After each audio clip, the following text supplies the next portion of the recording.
이 새벽 우리에게 주신 하나님 말씀은 누가복음 10장 25절에서 42절까지의 말씀입니다.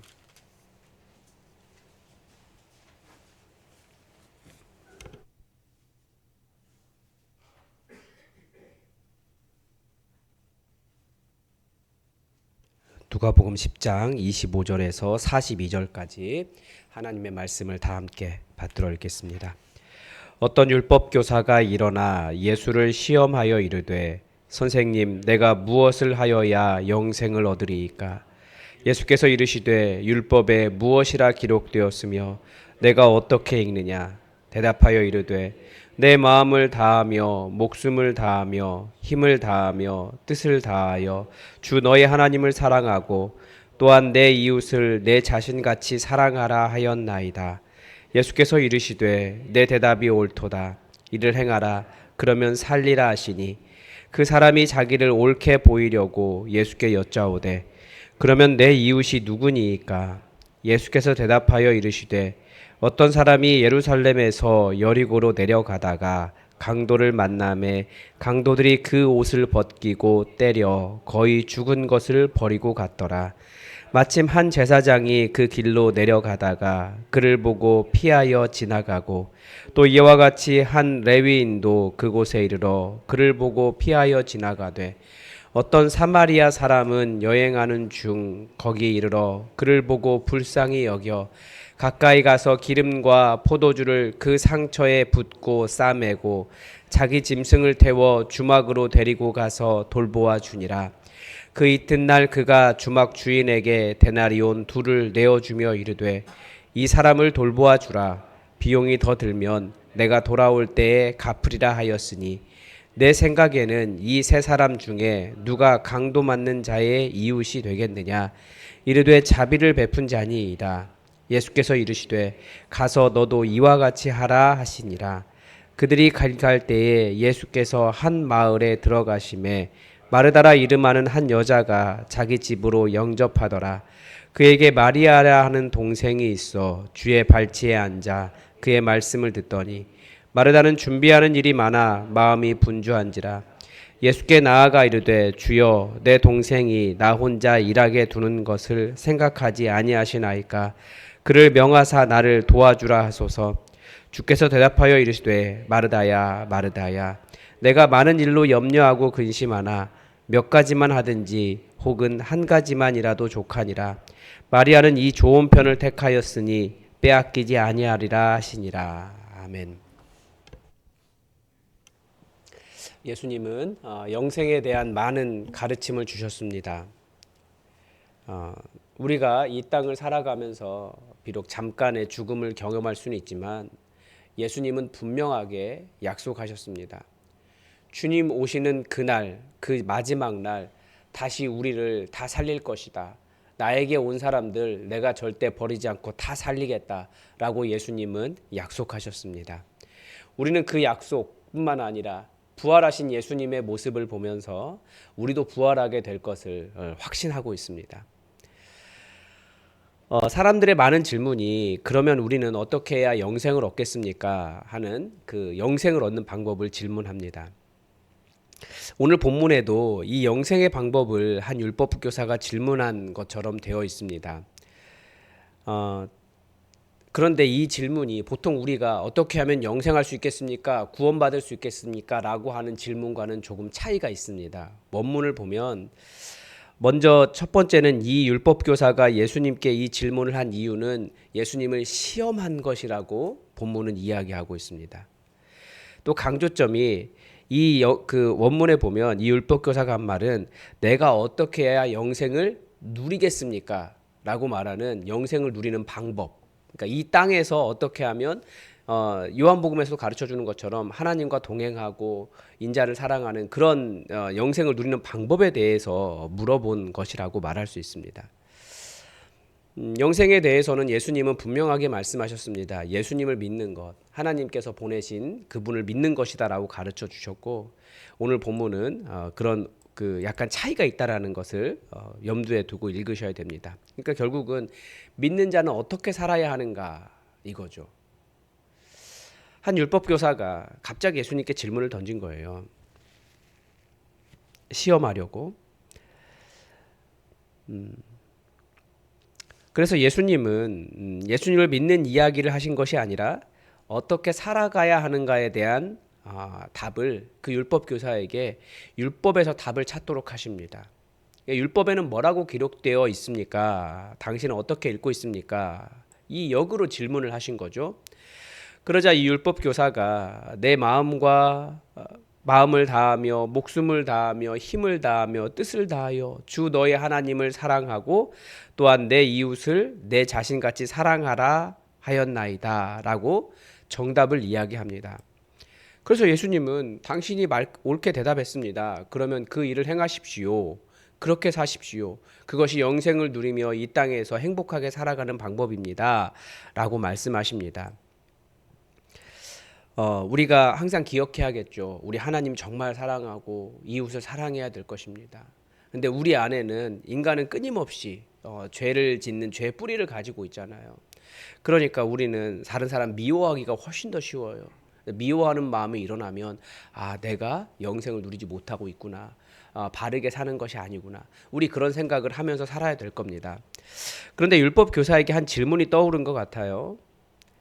사랑해야 될 하나님은 너무나 분명히 알겠는데 그런데 내가 사랑해야 할 이웃이 누구인가 잘 모르겠는 거죠. 우리도 이해가 되죠. 사실 다 사람 사랑하기가 쉽지 않아요. 저 사람은 이래서 안 되고 이 사람은 이래서 안 되고 저 사람은 가식적이고 난 저런 사람 싫고 뭐 그런 여러 가지 생각들이 떠오를 겁니다. 그래서 이 율법 교사가 다시 질문하죠. 그러면 내 이웃이 누굽니까? 내가 사랑해야 할 이웃이 누굽니까? 이렇게 질문합니다. 예수님은 여기에서 우리가 잘 아는 사마리아인의 비유를 통해서 이웃이 누구인가를 설명하십니다. 그 1세기 로마 역사를 살펴보면 이 여리고 주변에 강도가 많았다 그래요. 그 많은 강도들을 그 로마의 폼페이우스 마그누스라고 이야기하는데 그 사람이 다 소탕을 했습니다. 그 정도로 로마에서 직접 사람이 나와서 그 강도들을 그 소탕해야 될 정도로 그 지역의 강도들이 문제거리가 되었다라는 거죠. 예수님은 그 여리고 주변의 강도 이야기를 하면서 이웃 된다는 것이 무엇인지를 설명해 주십니다. 어떤 사람이 예루살렘에서 여리고로 내려가다가 강도를 만났습니다. 그 옷을 벗기고 거의 때려서 거의 죽기 직전, 거의 죽은 거죠. 죽기 직전에 사람을 버리고 갔습니다. 그런데 거기에 세 사람이 지나갔어요. 마침 한 제사장이 그 길로 가다가 그 사람을 피해 갔습니다. 그리고 레위인도 그 사람을 피해 갔습니다. 정확한 이유 뭐 여러 가지 설명하는데 정확한 이유는 예수님이 설명하고 계시지는 않아요. 첫 번째는 이 두 사람은 거룩함이 중요하거든요. 잘 알다시피 시체 주검을 만지면 거룩함이 손상된다라고 생각을 하기 때문에 그 이유가 가장 클 것이다 그렇게 이야기합니다. 그런데 만약에 저라면 첫 번째는 이 주변에 강도 있나 보다. 나도 강도 만날지 모르겠다 라는 생각이 들 것 같고 또 저 사람 내가 어떻게 책임지 사람 살릴 수 있는 것도 아닌데 귀찮다라는 생각도 들 것 같고 저 사람 돌보아주면 주기에는 지금 내가 가야 할 일이 많은데 너무 바빠라는 생각이 들 것 같기도 하고 저 사람 돌봐주다 보면 모르는 사람인데 나의 돈과 나의 열정과 나의 에너지를 써야 되는 것이 귀찮다라는 생각이 들 것 같기도 합니다. 그런데 어떤 사마리아 사람이 여행하다가 거기에 이르러서 그 사람을 보고 불쌍히 여겨서 기름과 포도주로 그 상처에 붓고 싸매고 그 사람을 또 자기 짐승에 태워 여관으로 데려가서 그를 돌봐주고 여관 주인에게 이 사람 잘 돌봐달라고 부탁하면서 비용이 들어가면 돈을 이미 냈음에도 비용이 더 들어가면 내가 돌아와서 갚겠다라고 그렇게 말했습니다. 여기에서 예수님께서 역으로 질문하시죠. 그러면 이 세 명 가운데 누가 강도 만난 사람에게 이웃이 되어 주었습니까? 라고 질문하십니다.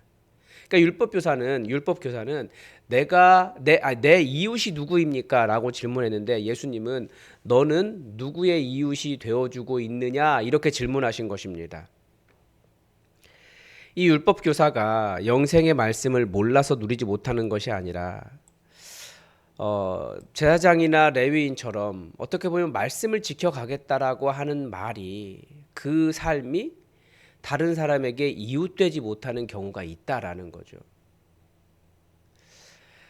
어떤 그 신학자가 한국 교회를 비판하면서 한국 교회는 말씀 중독에 빠져 있다 이런 비판을 하는 것을 들어보았습니다. 그러니까 말씀대로 살겠다라고 하는 것이 정말 하나님께서 원하신 이웃을 사랑하고 섬기는 그런 일들까지 가지 못하고 나는 말씀을 읽었으니 괜찮다, 아니까 괜찮다, 여기에만 머무는 경우가 많다라는 거예요. 오히려 말씀대로 행하겠다라고 하면서 더욱더 이웃 사랑하기를 포기하고 살아가는 그런 일들이 더 있더라는 그런 비판이었습니다. 이스라엘의 종교적으로 경건한 사람들의 이웃은 누구였을까요?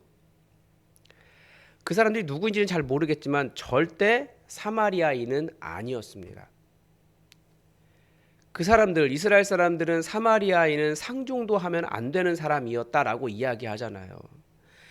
혹시나 그들의 더러움이 묻게 될까봐 그 갈릴리에서 예루살렘으로, 예루살렘에서 갈릴리로 갈 때 그 사마리아 지역을 피해서 도망갈 정도로, 그 정도로 그 땅 사람들과 혹시나 말을 섞게 될까봐, 그 사람들 만나게 될까봐 그 정도로 자기들은 그렇게 멀리하는 것을 거룩이라고 생각했다라는 것입니다.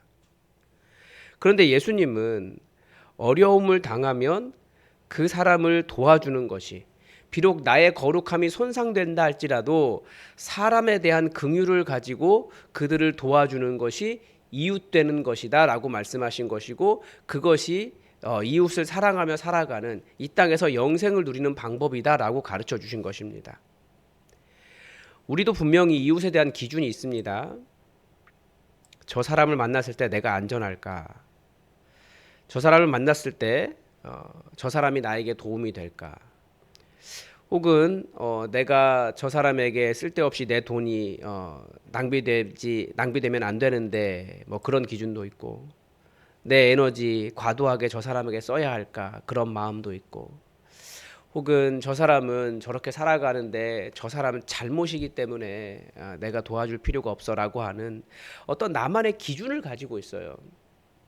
우리는 이런 기준을 통과할 때야 그 사람을 나의 이웃으로 함께 할 수 있는 사람으로 받아들입니다. 어떻게 보면 지극히 정상적이라고 할 수도 있어요. 그러나 예수님은 내가 이웃이 되어주는 것은 그런 기준을 통과할 때가 아니라고 하시는 거죠. 불쌍한 사람, 불쌍히 여기면, 그래서 내가 손 내밀면 그 사람은 다 나의 이웃이 될 수 있습니다. 그래서 참 어려워요. 이 예수님의 질문을 우리 시대의 말로 바꾸면, 우리는 우리의 거룩함을 지켜가기 위해서, 특히 교회는 우리의 거룩함을 지켜가기 위해서 굉장히 적대시하는 사람들이 많이 있습니다. 대표적으로 무슬림들이 그렇습니다. 여러분, 우리는 무슬림들의 친구가 되어줄 수 있을까요? 쉽지 않은 질문이죠. 왜냐하면 한국 교회는 무슬림이 이렇게 오기만 해도 그 집에 돼지피도 뿌리기도 하고, 뭐 돼지 머리 갖다 놓기도 하고, 돼지 싫어하니까 율법 지킨다고. 그런데 제가 그런 일이 있습니다.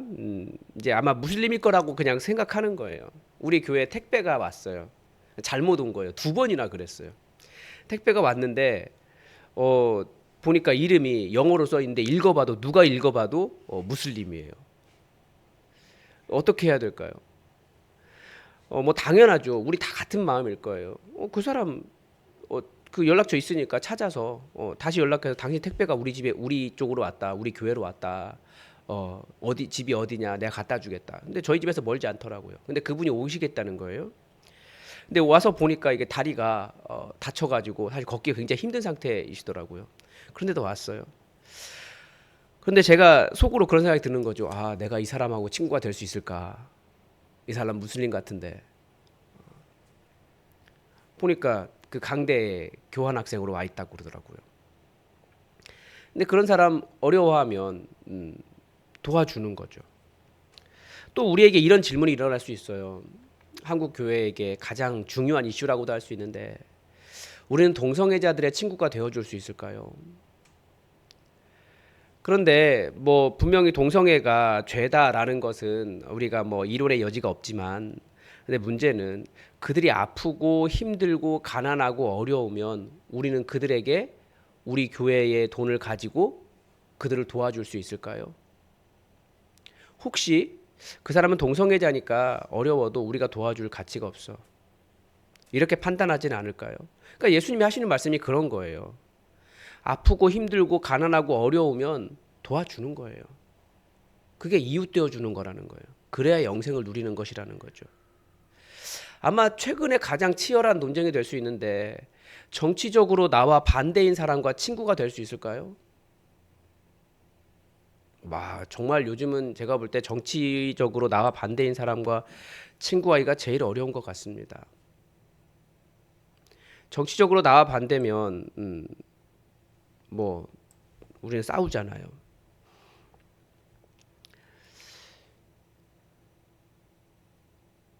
우리는 누군가를 도와주는 일도 그 사람이 얼마나 가난한지 증명되지 않으면, 즉 도움을 받을 수 있는 어떤 조건을 계속 제시하고 그 조건을 설정하고 그 기준에 도달하지 못하면 도와주는 일도 거부합니다. 그러나 예수님이 가르쳐 주시는 도와주는 기준, 이웃이 되어주는 기준은 불쌍하면입니다. 즉 내 마음에 타인을 보고 불쌍한 마음이 들지 않고 저 사람이 나와 종교적으로, 출신 지역이나 정치적으로, 성적인 문제에서, 의견에서, 성별이 뭐 이런 그 교회에 대한 기여도나 직분 다르기 때문에 그런 기준들이 불쌍한 마음보다 더 우선한다면 예수님은 그거 사랑 아니다, 이웃 되어주지 못하고 말씀을 누리지 못하고 있는 것이다 라고 예수님은 가르쳐 주고 계시는 것입니다. 즉 하나님을 사랑하고 이웃을 사랑하는 실천은 사람을 차별하지 않고 불쌍히 여기는 마음을 갖는 것에서 시작한다라는 거죠. 우리나라가 예전에 비해서 잘 살아요. 그래서 사회의 생활 수준이 전반적으로 많이 높아졌습니다. 우리나라에서 가난하다고 해도 다른 나라 가면 부자처럼 보일 수 있어요. 그래서 가난은 그 사회를 살아가는 어떤 비교적인 문제입니다. 나보다 연약한 상황에 있다면 불쌍히 여기는 마음을 갖는 것이 정상이라는 거죠. 그런데 이런 관점에서 이제 마르다와 마리아의 이야기도 읽을 수 있습니다. 예수님은 분주하게 살지 말고 하나만 선택하고 살아라라고 가르쳐 주셨지만, 이 일을 보면 어떻게 읽을 수 있냐면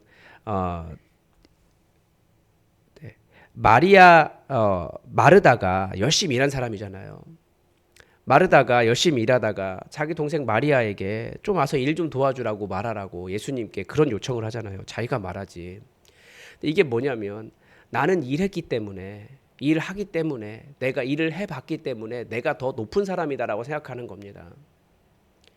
그런데 예수님은 정말 말씀 듣는 일도 중요하다라고 가르쳐 주신 것이고, 어떻게 보면 이 마르다가 영생의 말씀을 누리지 못하고 있는 거죠. 그래서 우리가 사람에 대해서 기본적인 연민을 갖고 내가 더 잘하고 더 거룩할수록 더 연약하고 불쌍한 사람, 나의 어떤 경계를 짓는 것이 아니라 더 많은 사람들을 섬기는 그런 마음을 갖고 우리가 그렇게 사람에 대한 연민을 갖고 하나님 나라를 만들어 갔으면 좋겠습니다. 오늘도 하나님의 뜻이 우리에게 이루어지기를 주기도문으로 기도하겠습니다. 하늘에 계신 우리 아버지, 아버지의 이름을 거룩하게 하시며 아버지의 나라가 오게 하시며 아버지의 뜻이 하늘에서와 같이 땅에서도 이루어지게 하소서. 오늘 우리에게 일용할 양식을 주시고 우리가 우리에게 잘못한 사람을 용서하여 준 것 같이 우리 죄를 용서하여 주시고 우리를 시험에 빠지지 않게 하시고 악에서 구하소서. 나라와 권능과 영광이 영원히 아버지의 것입니다. 아멘. 여러분, 이제 봄이 시작되고 있는데 우리 교회 사역도 봄처럼 피어날 수 있게 해달라고 여러분 기도해 주시기 바랍니다. 환우들을 위해서 기도를 부탁을 드립니다. 그리고 교대 사역을 위해서도 기도를 부탁을 드립니다. 교대 사역 이제 그 10명의 리스트를 얻기 위해서 지금 일하고 있는데 우리가 이런 것을 하려고 한다라고 하니까 어떤 학생이 너무 좋다고 자발적으로 이렇게 한 사람이 생겼어요. 이것도 너무 감사해요. 아, 하나님께서 기다리고 계셨고 일하고 계시는구나. 이걸 너무나 느끼게 됩니다. 여러분, 우리 다음 세대가 교사들이 하나님께로 돌아와 믿음의 대를 계속해서 이어가는 한국 교회가 될 수 있도록 이 교대 사역을 위해서도 기도를 부탁을 드립니다. 우리 다 함께 기도하겠습니다.